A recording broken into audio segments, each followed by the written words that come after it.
어둠이 짙게 내려앉은 도시의 밤. 낡은 아파트 302호 거실에는 정막만이 감돌고 있었습니다. 식탁 위에는 주인을 잃은 생일 케이크 하나가 위태롭게 놓여 있었고 그 위에 꽂힌 촛불은 이미 절반 넘게 타들어가 촛농이 눈물처럼 뚝뚝 흘러내리고 있었습니다.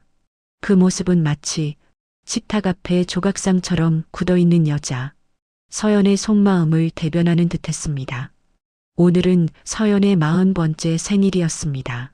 아침부터 시장을 보고 손수 핏물을 뺀 갈비찜과 따뜻한 미역국을 준비했지만 밤 9시가 넘도록 식탁의 주인은 나타나지 않았습니다. 덕시계의 초침 소리만이 유난히 크게 들려오는 그 고요 속에서 서연은 14살 준영이 아빠를 기다리다 지쳐 잠든 방문을 바라보며 깊은 한숨을 삼켰습니다. 1년에 단 하루 자신의 존재를 축하받고 싶었던 소박한 바람조차 그녀에게는 사치였던 것일까요? 서연은 떨리는 손으로 휴대폰을 집어들었습니다. 수십 번 망설이다 누른 남편 현우의 번호.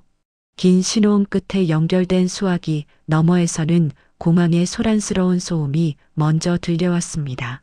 서연은 목구멍까지 차오르는 서운함을 억누르며 오늘이 무슨 날인지 잊었냐고, 아이도 당신을 기다리다 잠들었다고 했어 차분하게 물었습니다. 하지만 돌아온 대답은 날카로운 비수였습니다. 현우는 대뜸 짜증부터 냈습니다. 나이 40 넘은 여자가 생일이 뭐가 그리 중요해서 바쁜 사람을 귀찮게 하냐는 것이었습니다. 마치 철없는 아이의 투정을 받아주는 듯한 경멸 섞인 말투. 그는 지금 중요한 비즈니스 출장 때문에 공항에 와 있다며 당장 전화를 끊으라고 윽박질렀습니다. 20년 동안 가족을 위해 헌신한 아내의 생일은 그에게 비즈니스 미팅보다 못한 하찮은 일상에 불과했던 것입니다. 서연이 자존심을 굽히고 잠깐이라도 얼굴을 보고 갈 수 없냐고 매달리려던 바로 그 순간이었습니다. 서연의 심장을 쿵 내려앉게 만드는 소리가 수화기 틈새로 파고들었습니다. 그것은 공항 안내 방송도 웅성거리는 인파 소리도 아니었습니다. 너무나 맑고 젊고 그리고 교태가 섞인 여자의 웃음소리였습니다. 현우 씨, 여기 라운지 와인 정말 좋다. 비행기 시간 아직 남았는데 한 잔 더 해요.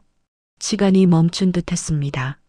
나긋나긋한 그 목소리는 단순한 직장 동료의 것이라고 하기엔 지나치게 달콤하고 은밀했습니다. 서연의 손이 걷잡을 수 없이 떨리기 시작했고 얼굴에 남아있던 핏기가 순식간에 빠져나갔습니다. 여자의 직감은 무서울 정도로 정확하게 위험을 감지했습니다. 이것은 단순한 출장이 아니었습니다. 서연은 터져 나오려는 울음을 삼키며 그 여자가 누구냐고 물었습니다. 잠시 당황하는 듯 침묵하던 현우는 더 이상 숨길 필요도 없다는 듯 번번한 본색을 드러냈습니다. 당황하던 기색은 사라지고 오히려 적반하장으로 아내를 조롱하기 시작했습니다.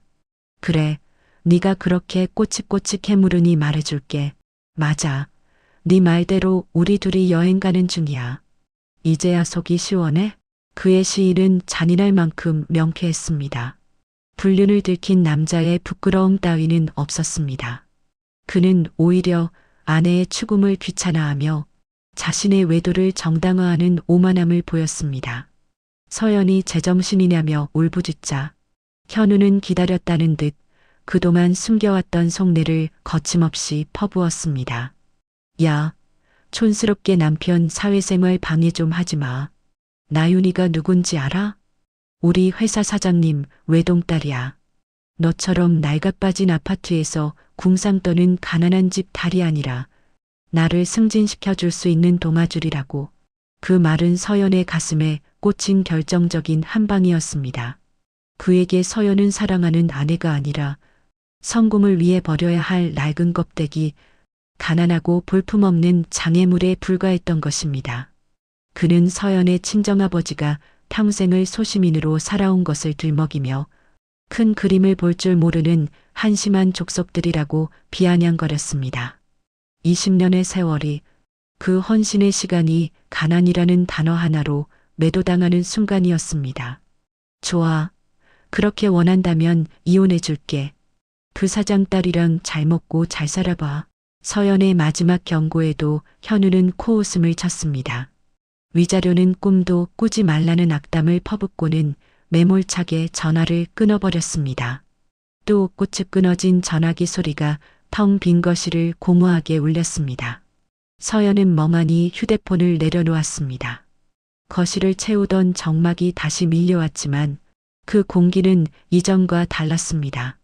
그것은 체념의 정막이 아니라 폭풍전야의 고요함이었습니다. 서연은 천천히 식탁으로 다가갔습니다. 반쯤 녹아내려 형체를 알아볼 수 없는 촛불들이 마지막 심지를 태우고 있었습니다. 그녀는 후 하고 힘껏 촛불을 불어 껐습니다. 거실은 완전한 어둠에 잠겼지만 역설적이게도 서연의 머릿속은 그 어느 때보다 명진하게 밝아오고 있었습니다. 마지막 연기가 피어오르는 어둠 속에서 그녀는 스스로에게 다짐했습니다. 더 이상 참고 인내하던 준영 엄마는 죽었다고. 이제 새로운 삶을 시작할 것이라고. 그녀는 지체 없이 자리에서 일어났습니다. 식어버린 미역국도 굳어버린 갈비찜도 더 이상 그녀의 발목을 잡지 못했습니다. 서연은 단호한 발걸음으로 현관을 향해 걸어갔습니다. 디지털 도어록의 뚜껑을 열고 익숙했던 비밀번호를 망설임 없이 눌러 변경 모드로 진입했습니다. 삑. 새로운 비밀번호가 설정되는 경쾌한 기계음은 현우와의 20년 결혼 생활에 종지부를 찍는 선고와도 같았습니다. 이제 이 물은 김현우를 영원히 거부할 것입니다. 서연의 눈빛은 차갑게 식어 있었지만 그 깊은 곳에서는 뜨거운 복수의 불씨가 타오르기 시작했습니다. 비밀번호 변. 서연은 통장 잔고른 쪽. 어느새 현관 복도에는 10개가 넘는 거대한 박스들이 성벽처럼 쌓였습니다. 그것은 현우의 짐이자 동시에 서연의 어깨를 짓누르던 20년 결혼 생활의 무게였습니다. 이제 그 무게를 현관 밖으로 밀어낼 시간이었습니다. 서연은 마지막 박스 위에 미리 써둔 메모지를 올려놓았습니다. 이혼하자. 이 집은 내 명이니 당신이 돌아올 곳은 없다. 양육권은 내가 가질 것이며 당신이 가져다 준 건 빚뿐이니 재산 분할 따위는 꿈도 꾸지 마라. 는 서늘한 최후 통첩이었습니다. 모든 정리가 끝나자 집안은 텅 빈 것처럼 고요해졌습니다. 서연은 마지막으로 가장 중요한 곳, 아들 준영의 방으로 향했습니다. 책상 위에는 며칠 전 아이가 그린 행복한 우리 가족 그림이 놓여 있어 가슴을 아릿하게 만들었습니다. 그녀는 깊이 잠든 아들의 어깨를 조심스럽게 흔들어 깨웠습니다. 졸린 눈을 비비며 일어난 준영은 아빠가 왔냐고 물었지만 서연은 거짓말로 둘러대고 싶지 않았습니다. 그녀는 떨리는 목소리로 이제 아빠와 떨어져 지내야 할 것 같다고 당분간 외할아버지 댁으로 가자고 말했습니다. 14살 소년의 직감은 무서울 정도로 예리했습니다. 준영은 단번에 이혼하는 것이냐고 물었습니다. 아이의 눈빛은 불안으로 흔들렸지만 이내 의외의 고백을 털어놓았습니다. 사실은 다 알고 있었다고 말입니다. 아빠가 엄마를 무시하고 막대하는 것, 친척들이 엄마를 하대하는 것을 보며 늘 마음이 아팠다고. 그래서 아빠보다 엄마가 행복해지는 게 더 좋다고 말하는 아들을 보며 서연은 참았던 눈물을 쏟아냈습니다. 자신이 바보처럼 참고 사는 동안 어린 아들도 함께 숨죽이며 아파하고 있었다는 사실에 가슴이 미어지는 듯했습니다. 서연은 곧바로 준영의 짐을 챙겨 지하 주차장으로 내려갔습니다. 구석에 주차된 서연의 낡은 회색 소나타. 10년이 넘은 이 낡은 차는 재벌가의 딸이라는 신분을 숨기고 평범한 소시민의 아내로 살아가려 했던 서연의 지난 삶을 상징하는 듯했습니다. 그녀는 아들을 태우고 익숙한 동네를 벗어나 북쪽으로 차를 몰았습니다. 새벽 3시에 서울 거리는 한산했습니다. 차는 빽빽한 서민 아파트촌을 지나 높은 담벼락과 울창한 조경수로 둘러싸인 부촌, 성북동의 언덕길을 오르기 시작했습니다. 차창 밖으로 변해가는 풍경을 보며 준영이 눈을 동그랗게 떴습니다. 할아버지가 이사 가셨냐는 아이의 물음에 서연은 조용히 고개를 저으며 사실 이곳이 진짜 할아버지 집이라고 말해 주었습니다. 언덕 꼭대기에 위치한 웅장한 대저택 앞에 낡은 소나타가 멈춰 섰습니다. 서연이 리모컨을 누르자 거대한 철제 대문이 소리 없이 열렸습니다. 차 소리를 들었는지 현관문이 열리고 한 노신사가 걸어 나왔습니다. 대한민국 5대 그룹 중 하나인 대성그룹의 총수 이만호 회장이었습니다. 하지만 지금 그의 모습은 근엄한 회장님이 아니었습니다. 파자마 위에 급하게 가디건 하나만 걸친 채 맨발에 슬리퍼를 신고 뛰어나온 평범한 아버지의 모습이었습니다. 차에서 내린 서연을 보자마자 이만호 회장은 아무 말 없이 딸을 품에 꽉 끌어안았습니다. 그 넓고 따뜻한 품에 안기자 서연이 10년 동안 억지로 붙잡고 있던 긴장의 끈이 툭 끊어졌습니다. 죄송하다며 흐느끼는 딸에게 아버지는 살아서 돌아왔으면 되었다. 이 집은 언제나 네 집이다라며 뜨거운 위로를 건넸습니다. 이만호 회장은 손자 준영에게도 따뜻한 미소를 보였습니다. 낡은 아파트에서는 꿈도 꾸지 못했던 최신형 게임기를 준비해 뒀다며 아이를 2층 방으로 안내했습니다. 준영이 설레는 표정으로 사라지자 거실에는 두 부녀만이 남았습니다. 대리석 바닥과 높은 천장, 명화들이 걸려있는 거실은 남편 현우가 그토록 동경하던 상류층의 삶 그 자체였습니다. 현우가 가난한 노인네라며 무시했던 장인이 실은 대한민국 경제를 움직이는 거물이었다는 사실, 이 아이러니한 진실이 서연의 마음을 더욱 씁쓸하게 만들었습니다.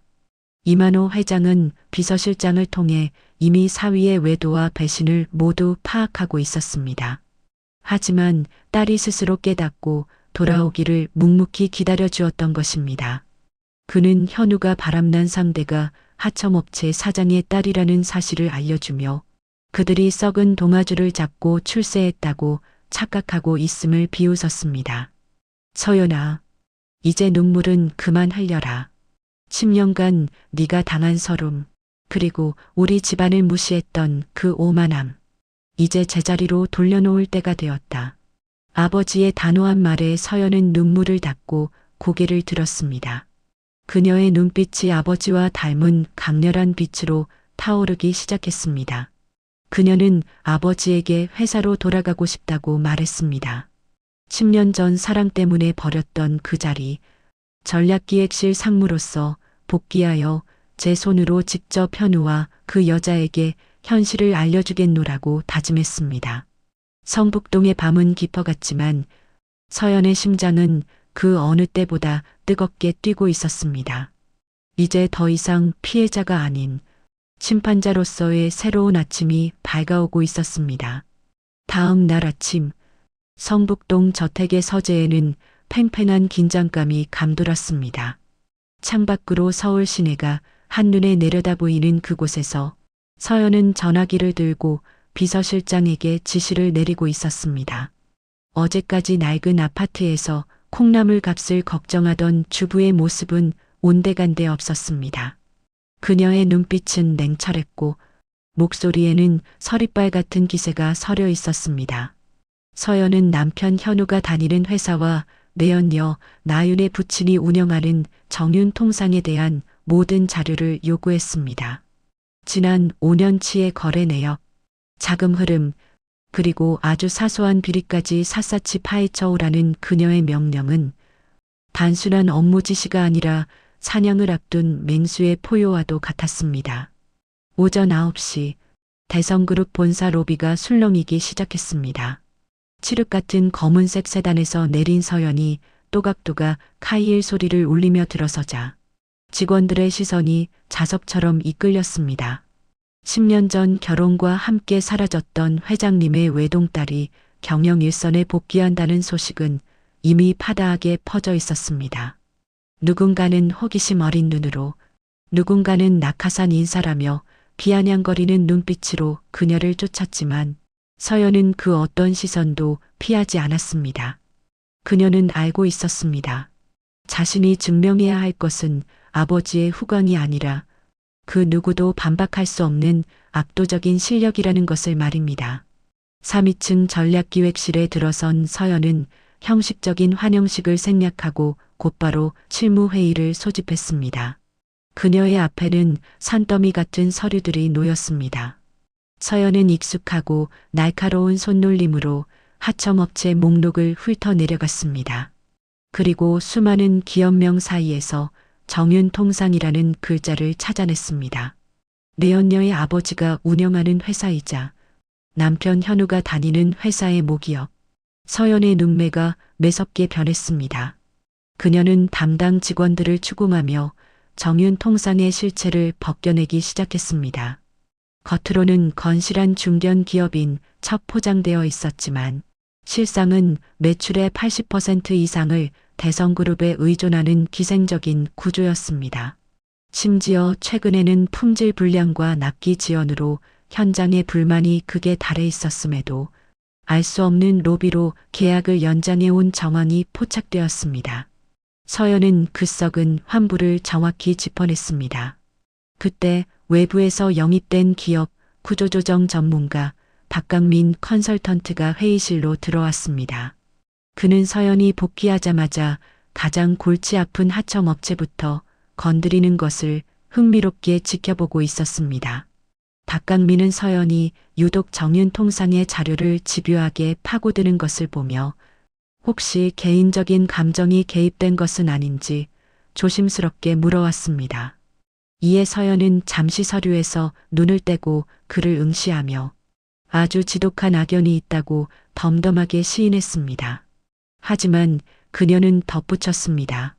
자신의 평가는 철저하게 숫자와 팩트에 근거할 것이며 그들이 무능하고 부패했다는 사실을 그들 스스로 만든 데이터로 증명해 보이겠노라고 말입니다.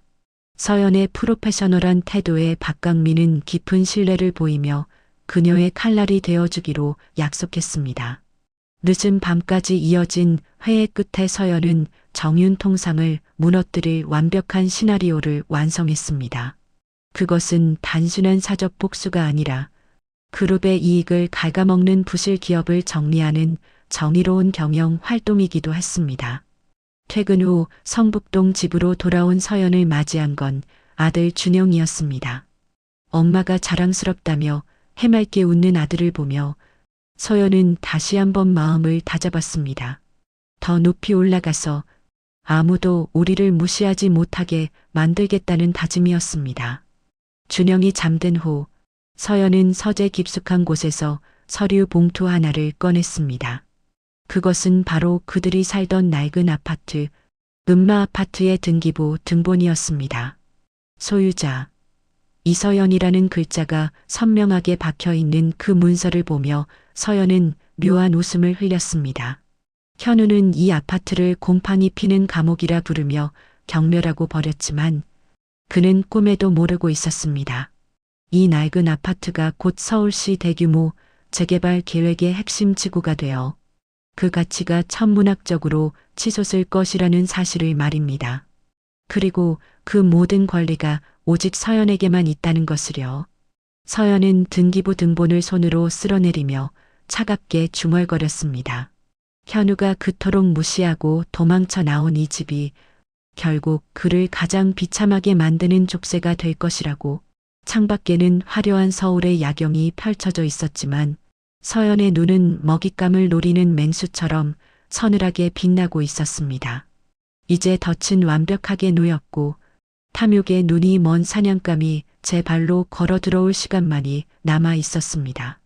서울의 밤은 잔인할 정도로 아름다웠습니다. 특히 강남의 마천루 꼭대기, 일명 하늘 위의 궁전이라 불리는 내연녀 나윤의 펜트하우스에서 내려다보는 야경은 성공한 자들만이 누릴 수 있는 달콤한 전리품과도 같았습니다. 현우는 이탈리아산 최고급 가죽 소파에 몸을 깊숙이 파묻은 채 크리스털 잔에 담긴 붉은 와인을 흔들며 승리감에 도취해 있었습니다. 불과 일주일 전까지만 해도 곰팡이 냄새가 배어있던 20년 된 낡은 아파트, 그 눅눅한 현실이 마치 전생의 기억처럼 아득하게 느껴졌습니다. 그는 이제야 비로소 자신이 있어야 할 곳을 찾았다고, 그동안 구질구질한 가난 속에 갇혀 자신의 빛나는 가치를 낭비했다고 믿어 의심치 않았습니다. 샤워를 마치고 나온 나윤이 그에게 안겨오며 이 집의 인테리어 비용만 5억 원이 들었다고 속삭였습니다. 그 말에 현우는 킬킬거리며 비웃음을 흘렸습니다. 서연이 살던 아파트 전셋값보다 비싼 돈을 고작 장식품에 쏟아부을 수 있는 나윤의 재력에 감탄하면서도 한편으로는 10년 동안 알뜰하게 살림을 꾸려온 전처 서연을 수준 떨어지는 여자라며 깎아내리기 바빴습니다. 그는 자신의 장인이었던 이만호 회장을 평생 개미처럼 일해 겨우 집 한 채 장만하고 생색내는 무능한 노인이라 칭하며 그런 초라한 지방과 엮여 살았던 자신의 세월을 억울해했습니다. 그의 무지와 오만이 극에 달해 있는 순간이었습니다. 하지만 이 달콤한 불륜의 섬에도 미세한 균열이 일기 시작했습니다. 나윤이 조심스럽게 아들 준영의 양육권 문제를 꺼냈을 때 현우가 보인 반응 때문이었습니다. 20년을 함께 산 아내를 버린 것도 모자라 그는 자신의 핏줄인 아들마저 귀찮은 혹덩이 취급을 했습니다. 아이가 엄마를 닮아 음침하고 답답하다며 자신은 새 인생을 시작하는데 방해받고 싶지 않으니 양육비나 몇 푼 쥐어주면 그만이라고 내뱉는 현우의 목소리에는 일말의 부성에도 찾아볼 수 없었습니다. 그 매정함에 오히려 나윤이 섬찟함을 느꼈습니다. 비록 자신도 가정이 있는 남자를 뺏은 입장이었지만 14년을 키운 자식을 헌신짝처럼 내버리는 남자의 비정함에 본능적인 거부감이 들었기 때문입니다. 언젠가 자신의 효용 가치가 다하면 자신 또한 저 아이처럼 가차없이 버려질지도 모른다는 싸늘한 불안감이 그녀의 뇌리를 스쳤습니다. 그러나 현우는 나윤의 흔들리는 눈빛을 잊지 못한 채 그녀가 가진 배경과 재력만을 찬양하며 건배를 제의했습니다. 그는 지금 자신이 딛고 선 곳이 단단한 대지가 아니라 곧 거저버릴 신기루 위라는 사실을 전혀 인지하지 못하고 있었습니다. 벼랑 끝에서 추는 춤은 위태롭고 아슬아슬하게 이어졌습니다. 같은 시각 성북동의 서연은 서재에 홀로 앉아 비서실장이 보내온 두꺼운 보고서를 정독하고 있었습니다.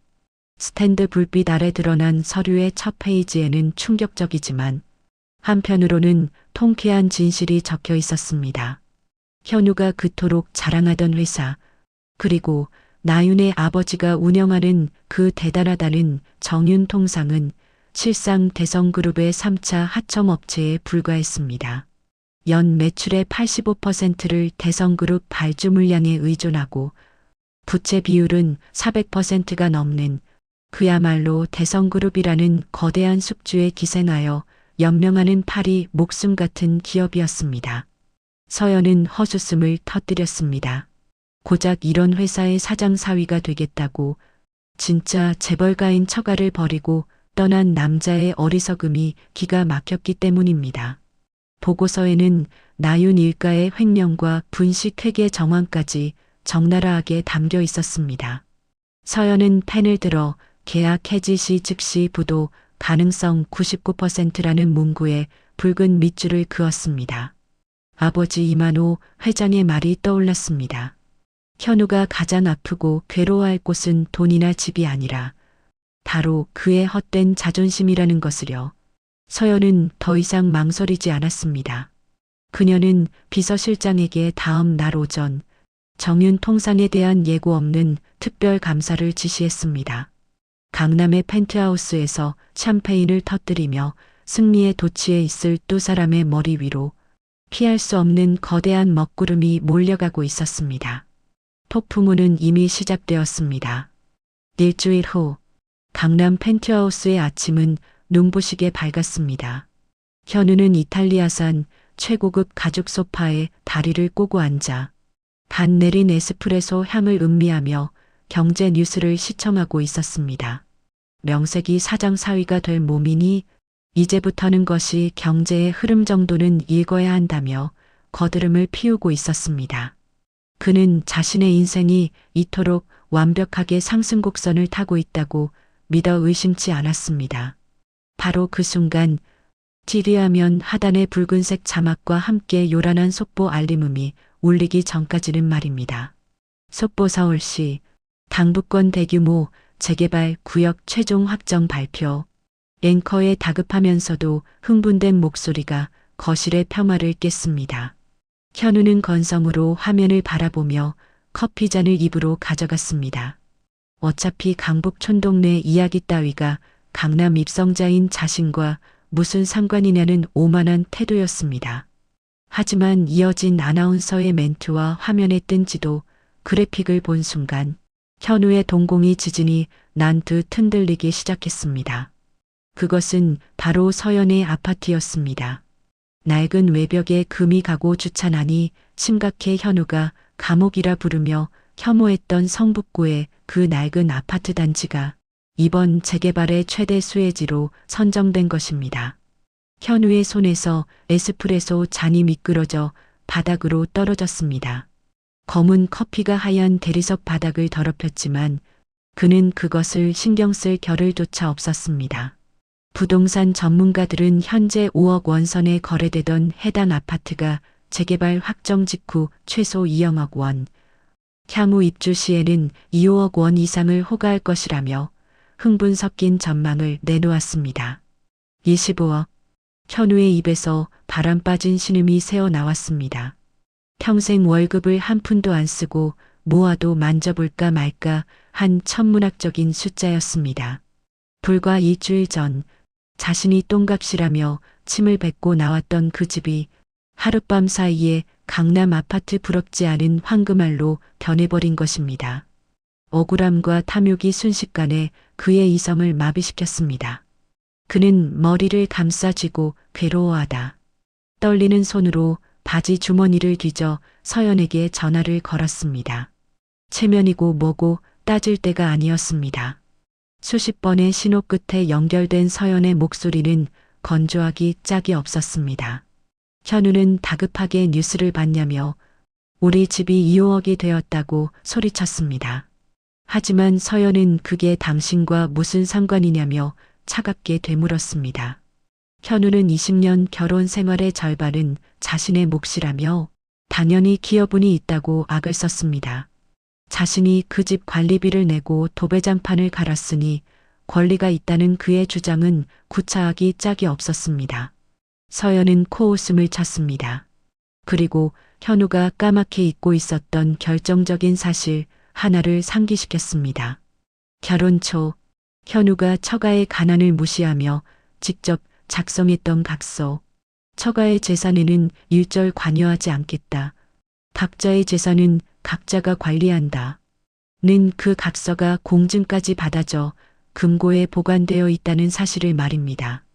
게다가 그 아파트는 결혼 전 서연의 아버지가 딸의 명의로 사준 특유재산이기에 이혼 시 재산 분할 대상조차 되지 않는다는 법적인 팩트까지 덧붙였습니다. 현우의 머릿속이 하얗게 변했습니다. 4억일 때는 냄새난다고 버리더니 2~5억이 되니까 갑자기 내 청춘이 녹아있는 소중한 집이 되었냐는 서연의 조롱은 뼈아팠습니다. 현우는 자존심을 버리고 제발 30%만이라도 달라고 애원했지만 서연은 자신이 챙겨둔 1억 원과 롤렉스 시계로 새 인생이나 잘 살아보라는 저주 섞인 말을 남기고 매몰차게 전화를 끊어버렸습니다.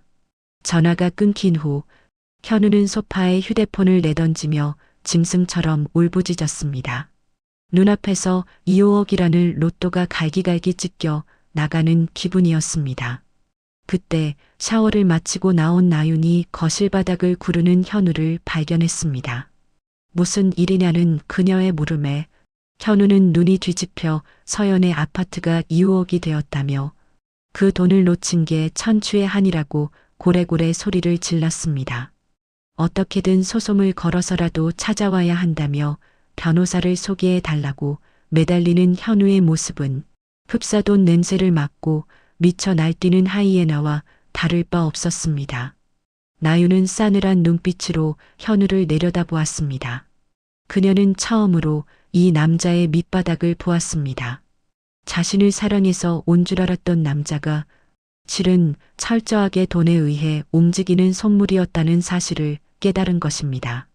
돈이 없다고 조강지차를 벌이더니 이제 돈이 생기니까 저렇게 아까워하며 질척거리는 모습에 나윤은 깊은 혐오감을 느꼈습니다. 그녀는 2억 때문에 전 부인에게 구걸하는 꼴이 역겹다며 정 떨어지니 그만하라고 차갑게 쏘아붙이고는 방으로 들어가 버렸습니다. 넓은 펜트하우스 거실에 홀로 남겨진 현우. 25억도 날리고 나윤에게도 경멸당한 그는 바닥에 주저앉아 헛웃음을 흘렸습니다. 모든 것이 엉망이 되어가고 있었습니다. 하지만 이것은 시작에 불과했습니다. 2억이라는 돈에 정신이 팔려 있는 사이 더 거대하고 무시무시한 쓰나미가 그의 회사로 몰려오고 있다는 사실을 그는 아직 꿈에도 모르고 있었습니다. 같은 시각 나윤의 회사 사무실 팩스기에서는 긴급 감사 통보서라는 제목의 문서가 요란한 소리를 내며 출력되고 있었습니다. 파멸의 카운트다운은 이미 시작되었습니다. 강남 테헤랄로의 한복판 정윤 통상의 대표이사 사무실에는 무거운 침묵만이 감돌고 있었습니다. 나윤은 2억 아파트 타령을 하며 찌질한 본색을 드러낸 현우에게 정이 급격히 떨어져 있었습니다. 사랑이라고 믿었던 불장난은 냉혹한 현실 앞에서 빠르게 식어가고 있었고 그녀는 이 귀찮아진 남자를 어떻게 하면 품위 있게 떼어낼지 고민하며 신경질적으로 서류를 넘기고 있었습니다. 그때였습니다. 다급한 외침과 함께 비서가 노크도 없이 사무실 문을 박차고 들어왔습니다. 평소 침착하던 비서의 얼굴은 사색이 되어 있었고 손에는 빨간색 중요 도장이 찍힌 팩스 용지가 들려 있었습니다. 나윤이 미간을 찌푸리며 받아든 종이의 첫 줄을 읽는 순간 그녀의 심장은 발밑으로 철렁 내려앉았습니다. 그것은 대성그룹 전략기획실 감사팀에서 보낸 하청 계약 이행 실태에 관한 특별감사 통보서였습니다. 대성그룹의 하청으로 먹고 사는 정윤 통상에게 예고 없는 특별감사는 곧 사형 선고나 다름없었습니다. 나윤은 정기감사 기간도 아닌데 갑자기 무슨 일이냐며 소리쳤습니다.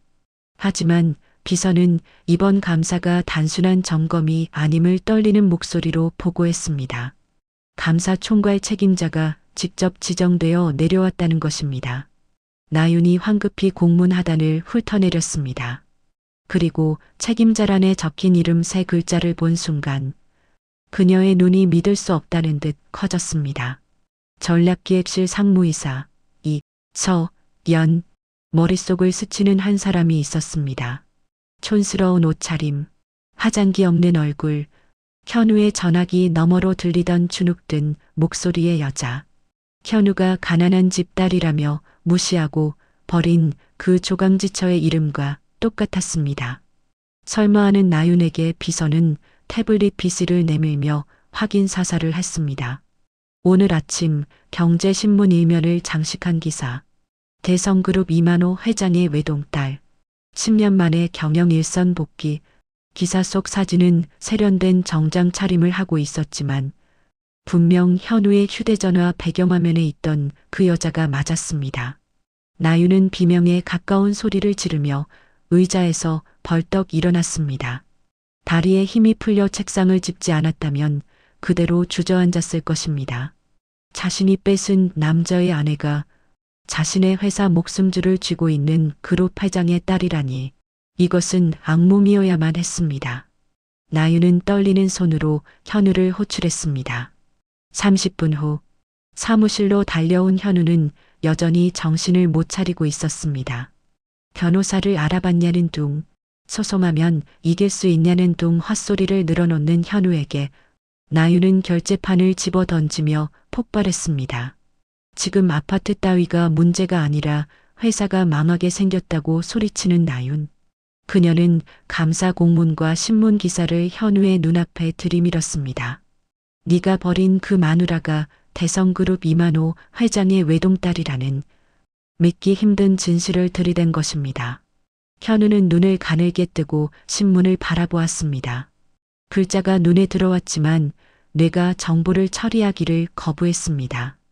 우리 장인어른은 성북동 낡은 빌라에 사는 독거노인일 뿐이라고, 돈이 없어서 맨날 낡은 가디건만 입고 다닌다고 현실을 부정하며 더듬거렸습니다. 하지만 그의 머릿속에 번개처럼 스쳐 지나가는 기억들이 있었습니다. 결혼 허락을 받으러 갔을 때 그 노인이 보여줬던 묘한 위압감, 가난하다면서도 뿜어져 나오던 알 수 없는 기품, 그리고 서연이 낡은 소나타를 몰면서도 한 번도 기죽지 않았던 그 당당함까지 나유는 기가 막히다는 듯 20년을 같이 살면서 아내가 누군지도 몰랐냐고 윽박질렀습니다. 현우는 억울하다는 듯 서연이 철저하게 숨겼다고 항변했지만 나윤의 독설은 정확했습니다. 빚이 아니라 빚이었을 거라고. 그 여자가 널 테스트한 것인데 너는 그 테스트에서 처참하게 탈락한 것이라고 말입니다. 현우는 그제야 다리가 풀려 바닥에 주저앉았습니다. 자신이 가난 냄새 난다고 멸시했던 그 낡은 아파트가 실은 서연의 검소함을 보여주는 장치였고, 자신이 구박했던 장인이 대한민국 경제를 움직이는 거물이었다니. 그는 황금 알을 낳는 거위를 제 손으로 죽이고 배를 가른 꼴이었습니다. 현우는 머리를 감싸쥐고 짐승 같은 신음을 토해냈습니다. 2호억 아파트를 놓친 것은 찰과상에 불과했습니다. 그는 수조 원대의 배경을 잃어버린 것입니다. 하지만 나윤에게는 현우의 후회 따위는 중요하지 않았습니다. 발등에 불이 떨어진 건 그녀였습니다. 정윤 통상의 매출 80%가 대성그룹에서 나오는데 이서연 상무가 마음만 먹으면 계약해지는 일도 아니었습니다. 계약이 끊기면 회사는 즉시 부도였고 그녀 역시 알거지가 될 판이었습니다. 나윤은 현우의 멱살을 잡고 흔들며 네가 이걸 알고 접근한 꽃뱀이 아니냐고 몰아세웠습니다. 불과 며칠 전 펜트하우스에서 영원한 사랑을 맹세했던 두 남녀는 이제 서로를 사기꾼이라 부르며 물어뜯는 짐승처럼 변해 있었습니다. 사랑이라는 포장지가 벗겨지자 남은 것은 추악한 생존 본능뿐이었습니다. 그때 비서가 다시 들어와 절망적인 소식을 전했습니다. 감사를 취소하기는커녕 다음 주 목요일 오전 10시 본사 대회의실에서 하청업체 재검토 및 소명 회의가 열린다는 것이었습니다. 그리고 그 자리에 이서연 상무가 직접 참석하여 대표와 담당 실무자를 대면하겠다고 통보해 왔습니다. 특히 프로젝트 실무 책임자였던 김현우 과장의 배석을 강력하게 요구했습니다. 불참 시 소명의 기회 없이 즉시 계약 해지와 손해배상 청구를 진행하겠다는 경고와 함께 말입니다. 현우의 몸이 사시나무 떨듯 덜리기 시작했습니다. 전처 이서연을, 아니 대성그룹의 상속녀 이서연 상무를 죄인의 신분으로 마주해야 하는 상황. 상상만으로도 숨이 막혀왔습니다. 나윤은 싸늘하게 식은 눈으로 현우를 내려다보며 말했습니다. 네가 가서 빌라고, 무릎을 꿇든 바짓가랑이를 잡든 네가 싼 똥은 네가 치우라고. 만약 계약이 해지되면 횡령 혐의로 감옥에 쳐넣겠다는 협박까지 있지 않았습니다. 현우는 대답조차 할 수 없었습니다. 20년 동안 자신이 짓밟았던 아내가 이제 거대한 거인이 되어 자신을 밥으러 오고 있었습니다.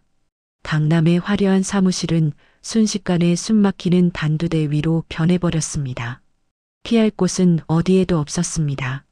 결전의 날인 목요일 오전, 대성그룹 본사 2호층 대회의실 앞복도는 숨소리조차 들리지 않을 만큼 무거운 정막에 휩싸여 있었습니다.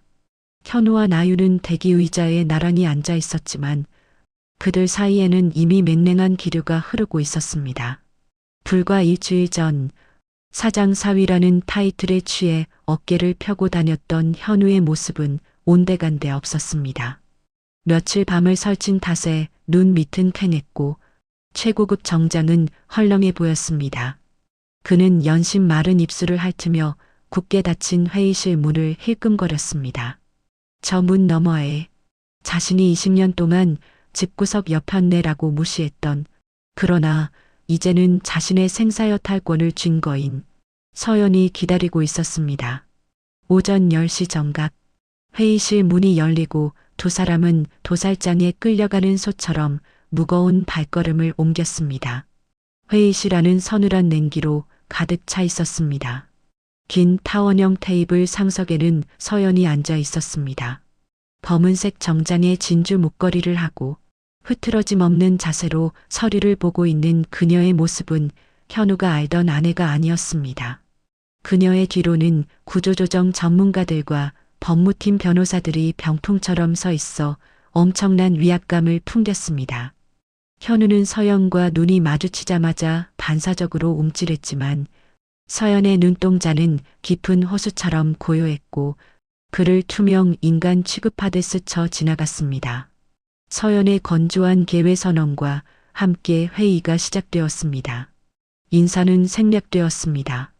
박강민 컨설턴트가 띄운 프로젝터 화면에는 붉은색 그래프들이 춤을 추듯 하얀 곡선을 그리고 있었습니다.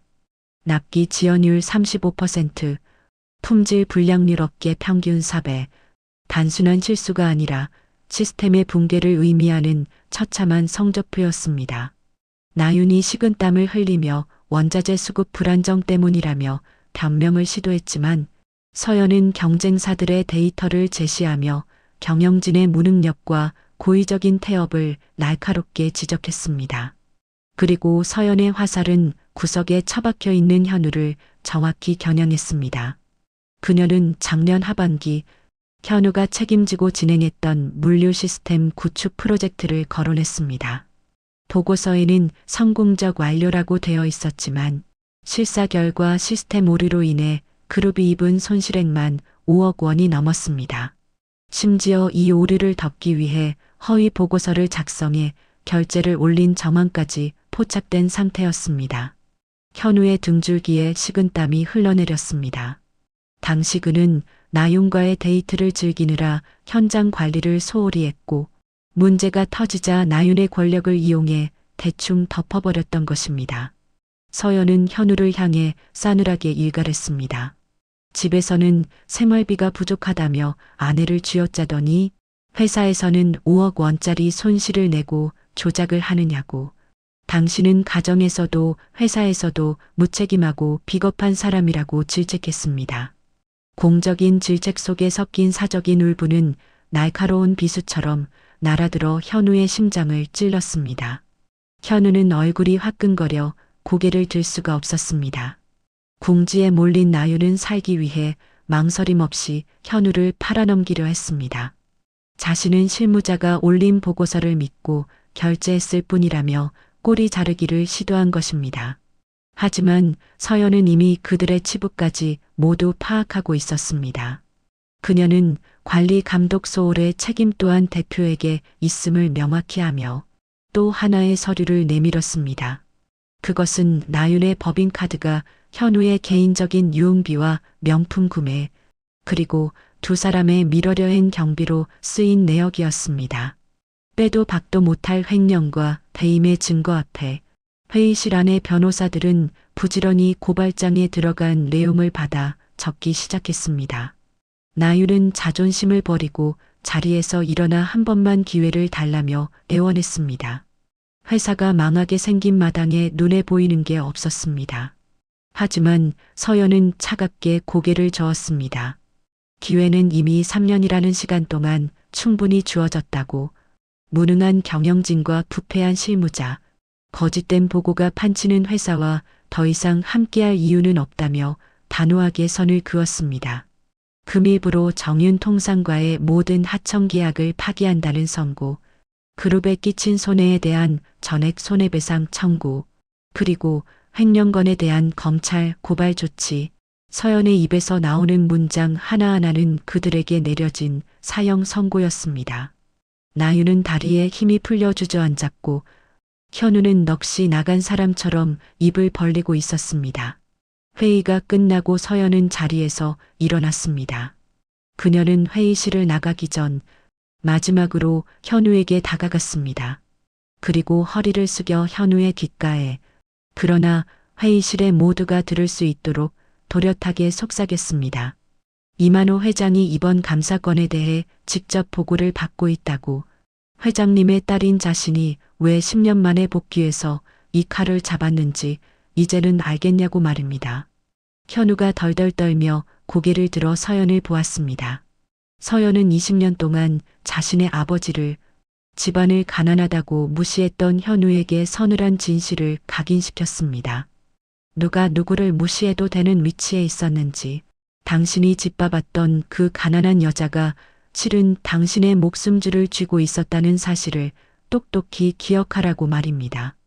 미련 없이 뒤를 도는 서연을 향해 현우가 다급하게 살려달라고 소리쳤지만 건장한 보안 요원들이 그를 제압했습니다. 닫히는 문 너머로 사라지는 서연의 뒷모습은 거대하고 범접할 수 없는 산처럼 보였습니다. 회의실 안에는 정적만이 남았습니다. 그리고 그 정적을 깬 것은 나윤의 비명 같은 고함과 따기 소리였습니다. 이성을 잃은 나윤은 온 힘을 다해 현우의 뺨을 올려붙였습니다. 그녀는 현우 때문에 회사가 망했다며 아내의 정체도 모르는 멍청한 놈이 2억 아파트를 날린 것도 모자라 자신의 회사까지 공중분해시켰다고 악을 썼습니다. 서로를 탓하며 물어뜯는 두 사람의 모습은 추악하기 그지없었습니다. 나윤은 현우에게 해고를 통보하며 당장 펜트하우스에서도 나가라고 소리쳤습니다. 손해배상 청구가 들어오면 콩팥을 팔아서라도 갚으라는 독설과 함께 그녀는 회의실을 뛰쳐나갔습니다.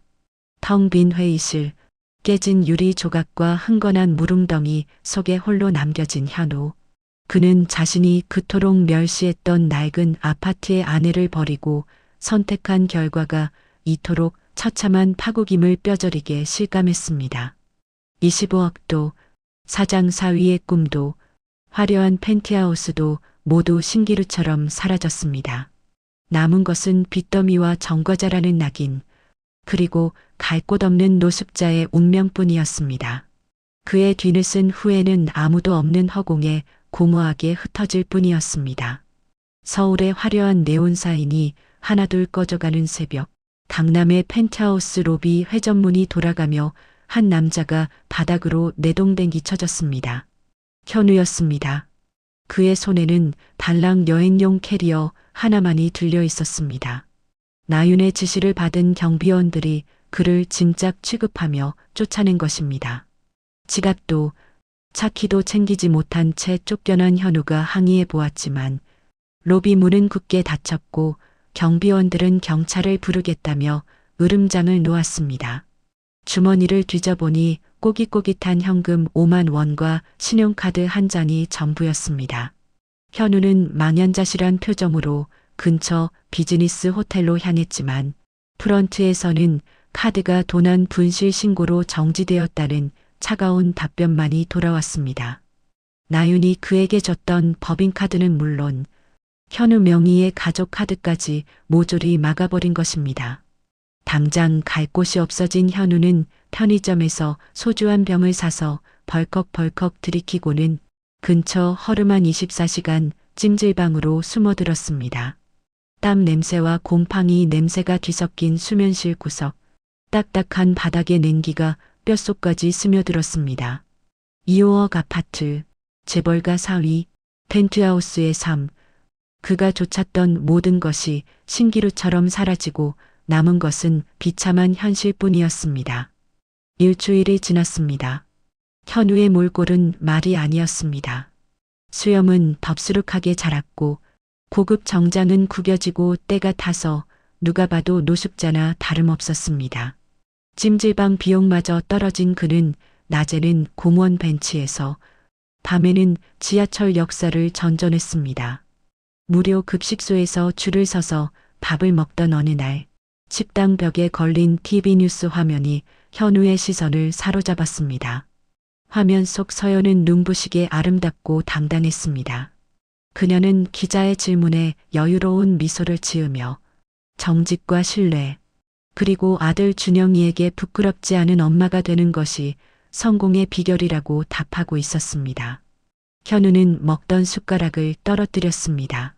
화면 속의 아내는 저렇게 빛나는데 자신은 무료 급식소에서 남들이 남긴 밥을 쳐다보고 있는 처지라니. 20년 동안 자신이 집구석에서 살림이나 하라며 무시했던 여자가 이제는 감히 쳐다볼 수도 없는 높은 곳에 서 있었습니다. 후회라고 표현하기엔 너무나 거대한 절망감이 그를 덮쳤고 그는 시판에 얼굴을 묻고 소리 죽여 오열했습니다. 한편 현우의 몰락 소식은 그의 본가에도 전해졌습니다. 현우의 어머니 최 여사는 아들이 해고당하고 빈털터리가 되었다는 소식에 기절초풍했습니다. 하지만 그녀의 관심사는 아들의 안위보다 더 실질적인 것에 꽂혀 있었습니다. 며느리 서연이 사실은 대성그룹 회장의 외동딸이었다는 사실을 알게 된 순간 최 여사의 탐욕스러운 눈이 번뜩였습니다. 아들은 망했지만 대성그룹의 유일한 외손자인 준영이를 데려온다면 이야기가 달라진다는 계산이 선 것입니다. 그녀는 손자를 자신이 키운다는 명목으로 양육비를 뜯어내거나 후다음 나로 서연은 그때 최 여사가 서연 그마나 거친 고함 소리에 엄마 최 여사가 널 서연이는 좋은 엄마예요. 제가 바람 피우고 무시하고 밖으로 놔둘 때도 혼자서 준영이 훌륭하게 키웠어요. 저 같은 놈이랑은 차원이 다른 사람이라고요. 현우는 무릎을 꿇었습니다. 서연에게 용서를 비는 것이 아니었습니다. 자신의 어머니가 더 이상 아들과 손자의 인생을 탐욕으로 망치지 않게 하기 위한 가장 처절한 몸부림이었습니다. 엄마, 제발 부탁이에요. 그냥 가세요. 준영이는 여기서 살아야 행복해요. 저처럼 만들고 싶지 않으시면 제발 준영이만큼은 놔두세요. 현우의 눈에서 뜨거운 눈물이 바닥으로 떨어졌습니다. 그것은 2억 아파트를 놓쳐서 흘린 눈물이 아니었습니다. 아버지로서 지키지 못했던 아들에 대한 미안함, 그리고 자신의 인생을 망친 그릇된 욕망에 대한 펴저린 참회의 눈물이었습니다. 최 여사는 아들의 처참한 모습에 말문이 막혔습니다. 천하의 불효자라고 욕하려 했지만 아들의 눈빛이 너무나 비통하여 차마 입이 떨어지지 않았습니다. 결국 최 여사는 기가 막히다는 듯 혀를 차며 쫓기듯 밖으로 나갔습니다. 거실에는 무거운 침묵만이 흘렀습니다. 서연은 묵묵히 무릎 꿇고 있는 현우의 등을 바라보았습니다. 20년 동안 한 번도 보지 못했던 가장 초라하지만 가장 아버지다운 모습이었습니다. 준영이 조심스럽게 다가와 현우의 어깨에 손을 올리자 현우는 아들을 끌어안고 오열했습니다. 미안하다고, 부끄러운 아빠라서 미안하다고. 한참을 운 현우가 비틀거리며 일어났습니다. 그는 서연을 차마 똑바로 쳐다보지도 못한 채 고개를 숙이고 현관으로 향했습니다. 다시는 어머니가 얼씬도 못하게 하겠다며 준영을 잘 부탁한다는 말을 남기고 그는 도망치듯 집을 빠져나갔습니다. 서연이 밥은 먹고 다니냐고 묻는 짧은 한마디에 현우의 어깨가 들썩였지만 그는 뒤돌아보지 않고 어둠 속으로 사라졌습니다. 서연은 준영을 꼭 끌어안았습니다. 비로소 길고 길었던 악연의 고리가 증오가 아닌 슬픔과 연민으로 마무리되는 순간이었습니다. 현우는 모든 것을 잃고 나락으로 떨어졌지만 마지막 순간 아들을 지킴으로써 인간으로서의 최소한의 존엄은 남길 수 있었습니다. 며칠 후 서연의 집무실 문이 조심스럽게 열렸습니다. 들어선 사람은 현우였습니다. 지난번 집에서 보았던 수염 덥수룩한 노숙자의 모습은 온데간데 없었습니다.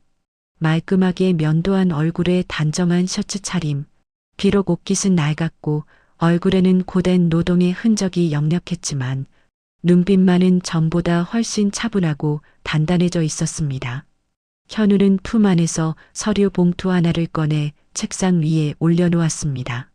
협의 이혼 의사 확인 신청서, 그리고 그 밑에는 재산 분할 포기각서가 첨부되어 있었습니다. 이미 그의 서명란에는 도장이 선명하게 찍혀 있었습니다. 서연이 의아한 눈빛으로 법적으로 다투면 기여분을 인정받을 수도 있지 않냐고 물었지만 현우는 고개를 저었습니다. 변호사에게 알아본 결과 유책 배우자라 승산이 없기도 하거니와 설령 받을 수 있다 해도 받지 않겠다고 했습니다. 그럴 자격이 없다는 것을 뼈저리게 깨달았기 때문입니다. 그는 씁쓸한 미소를 지으며 말했습니다. 그 2호억 아파트는 온전히 당신과 준영이의 미래를 위해 쓰라고. 자신은 이제 남의 돈이나 아내의 배경이 아닌 진짜 자신의 땀으로 다시 시작해 보겠노라고 말입니다. 서연은 현우를 물끄러미 바라보았습니다. 20년 동안 허영과 허세에 찌들어 살던 남자가 모든 것을 잃고 바닥을 치고 나서야 비로소 진짜 어른의 얼굴을 하고 있었습니다. 현우는 한 가지 약속을 덧붙였습니다. 물류센터에서 상하차 일을 시작해서 지금은 형편이 어렵지만 매달 5억만 원이라도 양육비를 꼭 보내겠다고 했습니다. 서연이 굳이 무리하지 않아도 된다고 만류했지만 현우는 단호했습니다. 그것은 돈 문제가 아니라 아버지로서의 최소한의 양심이자 자존심이라며 준영이에게 부끄럽지 않기 위해 이거라도 해야겠다고 고집을 피웠습니다. 마지막으로 현우는 깊숙이 허리를 숙여 감사의 인사를 전했습니다. 20년 동안 못난 남편을 데리고 살아줘서 고마웠다는 말, 그리고 아들을 잘 부탁한다는 말을 남기고 그는 미련 없이 뒤를 돌아 나갔습니다. 닫힌 문을 바라보는 서연의 눈시울이 붉어졌습니다. 그것은 사랑이 아니라 한 시대를 함께 건너온 동료를 떠나보내는 연민이었습니다. 서연은 펜을 들어 이혼 서류에 서명했습니다. 사각거리는 펜 소리와 함께 20년의 즐긴 인연이 법적으로도 완전히 마침표를 찍는 순간이었습니다. 계절이 2번 바뀌었습니다. 그 사이 내연녀 나윤의 회사 정윤통상은 결국 부도를 맞았고 경쟁업체의 헐값으로 인수되었습니다. 나윤은 경영 실패의 책임을 지고 빈털터리로 쫓겨나 지방의 작은 중소기업 경리로 취직했다는 소문이 들려왔습니다. 탐욕으로 쌓아 올린 모래성은 그렇게 파도 한 번에 허무하게 무너져 내렸습니다. 반면 서연은 승승장구했습니다. 그녀는 그룹 내에서 여성 창업 지원 펀드를 조성하고 자신의 이름을 딴 벤처 투자 회사를 설립했습니다. 개업식 날 수많은 화환 속에 준영이 보낸 작은 화분 하나가 서연의 책상 가장 잘 보이는 곳에 놓였습니다. 우리 엄마, 세상에서 제일 멋진 CEO. 아들 준영 올림. 다시 2년이 흘러 준영의 중학교 졸업식 날이 되었습니다. 강당을 가득 메운 학부모들 사이에서 서연은 누구보다 힘차게 박수를 쳤습니다. 단상에 올라 상장을 받는 준영은 몰라보게 의젓해져 있었습니다. 키는 어느새 엄마보다 훌쩍 컸고 어깨도 제법 벌어졌습니다. 아빠의 빈자리가 느껴지지 않을 만큼 밝고 구김살 없는 모습이었습니다. 졸업식이 끝나고 운동장으로 나온 모자는 꽃다발을 들고 행복하게 사진을 찍었습니다. 그때였습니다. 운동장 저 멀리 나무 뒤편에 낡은 용달차 한 대가 조용히 서 있었습니다. 작업복 차림의 현우가 차 뒤에 숨어 그 모습을 지켜보고 있었습니다. 그는 차마 다가가지 못하고 멀리서 아들의 졸업을 축하하며 눈물을 훔쳤습니다. 주머니에서 낡은 스마트폰을 꺼내 양육비 송금 완료 문자를 확인하는 그의 손은 거칠고 투박했지만 그 어느 때보다 떳떳해 보였습니다. 비록 몸은 고되고 힘들지만 매달 땀 흘려번 정직한 돈으로 아들을 지원하고 있다는 사실이 그에게는 유일한 삶의 낙이자 자부심이었습니다. 현우는 조용히 차에 올라타 시동을 걸었습니다. 다시 일터로 돌아가는 그의 뒷모습은 쓸쓸했지만 더 이상 비굴하지 않았습니다. 그는 비로소 자신의 인생을 정직하게 살아가고 있었습니다. 그날 저녁, 서연은 준영과 함께 새로 이사한 한간 변 아파트 테라스에 앉아 있었습니다. 2억이라던 그 낡은 아파트는 재개발 조합에 넘기고 보상금과 자신의 능력을 보태 마련한 진짜 우리 집이었습니다. 달 아래로 흐르는 한강의 검은 물결 위로 서울의 화려한 불빛들이 보석처럼 반짝였습니다. 서연은 와인잔을 들고 야경을 바라보며 아들에게 말했습니다. 사람들이 2억이 되었다며 부러워했던 그 낡은 아파트는 사실 신이 자신에게 내린 시험지였던 것 같다고 말입니다. 돈이라는 껍데기를 걷어내고도 진짜 나를 사랑해주는 사람이 누구인지 가려내는 시험지. 아빠는 그 시험에서 탈락했지만 엄마는 그 덕분에 진짜 인생을 찾았다고 담담하게 고백했습니다. 준영은 엄마의 말에 고개를 끄덕이며 당당하게 웃는 지금의 엄마 모습이 가장 좋다고 답했습니다. 서연은 밤하늘을 올려다보았습니다. 10년 전 사랑이라는 이름으로 부모를 속이고 선택했던 가난한 결혼 생활, 그리고 처참한 배신과 이혼, 그 모든 고통의 시간들이 결코 헛되지 않았음을 그녀는 이제 압니다. 그 시간들이 있었기에 그녀는 온실 속의 화초가 아닌 비바람을 견디는 거목으로 성장할 수 있었습니다. 서연은 아들에게 마지막으로 가장 중요한 가르침을 전했습니다. 진짜 성공이란 남들이 부러워하는 2억짜리 아파트를 갖는 것이 아니라 어떤 시련이 와도 내 힘으로 일어설 수 있는 자존감, 그리고 내 소중한 사람을 지킬 수 있는 능력이라는 것을요. 돈 때문에 사람을 버린 남자. 김현우. 그는 2억이라는 숫자에 눈이 멀어 세상에서 가장 소중한 가족을 잃었습니다. 그는 이제 평생을 후회와 노동 속에서 속죄하며 살아가겠지요. 그것이 그가 치러야 할 죗값입니다. 그리고 낡은 아파트에서 묵묵히 견뎌낸 여자. 이서연. 그녀는 2억이라는 보상금보다 더 값진 자신을 되찾았습니다. 그녀는 증명해 보였습니다. 여자의 인생은 남편의 지위나 배경에 의해 결정되는 것이 아니라 스스로의 의지와 능력으로 완성된다는 것을요. 지금 여러분은 무엇을 쫓고 계십니까? 혹시 눈앞에 화려한 신기루를 쫓느라 곁에 있는 진짜 보석을 놓치고 있지는 않으신가요? 진정한 행복은 통장 잔고가 아니라 오늘 하루를 떳떳하게 살아낸 당신의 마음에 있습니다. 서울의 밤은 오늘도 찬란하게 빛납니다. 그리고 그 불빛 아래 서연은 이제 그 누구의 아내도 며느리도 아닌 온전한 이서연으로서 눈부시게 비상하고 있습니다. 각본 완성.